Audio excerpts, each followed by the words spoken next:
Bu garip adamdı. Oxşar yok heç kimə. Eli, saçı, gözleri, dil açıp danışanda, dilinde çiçek açan deli deli sözleri. Ne garip adamdı. Ne garip adamdı. Deyirəm, yer fırlanır, pıçıldayır astadan, yurt yerində binəmiz, yok olup çadır çadır. Yakın benim gözyaşım akıp yeri fırladır. Ne garip adamdı. Deyirəm, külə əsir, yaxındır bu ocana, gəlib qoruyaq bu odu. Pıçıldayır astadan, bu esen küləh değil, yurt boyunca dolaşan xətəyinin ruhudur. Bu adam ne garibe, ne garibe adamdı, ne garibe adamdı. Derdine bak, ay Allah. Niye babası Aslı Akminil evvel vaktinde öldürmeyip xəyanətkar harpağı? Derdine bak, ay Allah. Hansı uzak dağdasa susuzluktan saralıp cır armudun yarpağı. Ne garip adamdı. Derdine bak, ay Allah.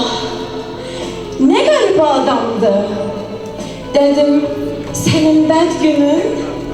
Dedi, o gün ki özüm özüme tele vuran, gülsüz koyan Gülistan, Sivas, Şuşa çaldıran.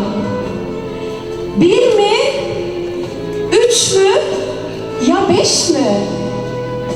Dedim, kardeş, neyleyek?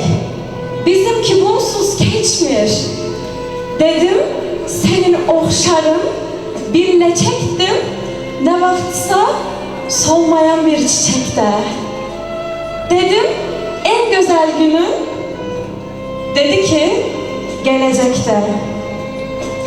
Bu adam ne garibe, ne garibe adamdı, ne garibe adamdı. Dedim, arzun isteği bir ah çekti derinden. Teze teze doğulan kurt ağızlı körpeler. Gören ne vakt bu yurdu Tanrı kimi görkeler.